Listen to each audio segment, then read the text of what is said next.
Welcome to this beginner-friendly crypto purchase guide.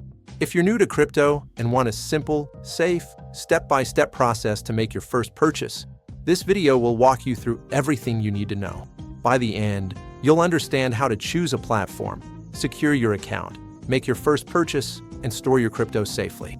By the end, you'll understand how to choose a platform, secure your account, make your first purchase, and store your crypto safely.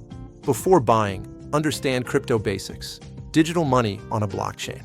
Key points: prices fluctuate fast, transactions are irreversible, and security is your responsibility. This mindset protects beginners.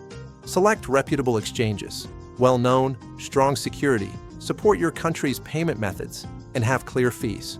Avoid unknown websites. A good exchange is your foundation. Sign up with accurate information and complete the required identity verification. Ensure your email and phone are accessible for recovery. Security is crucial. Enable two-factor authentication, use a strong, unique password, avoid public Wi-Fi, and never share account screenshots. Connect a traceable payment method like a bank card or transfer. Ensure the name matches your account to avoid issues.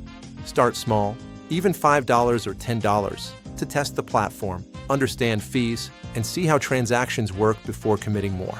After buying, decide where to keep it. An exchange wallet is easy for short-term use, while a private wallet offers more control for long-term holding. Understand the difference between custodial and non-custodial wallets. Following these steps helps you avoid common mistakes. If this guide was helpful, please like, subscribe, and share it.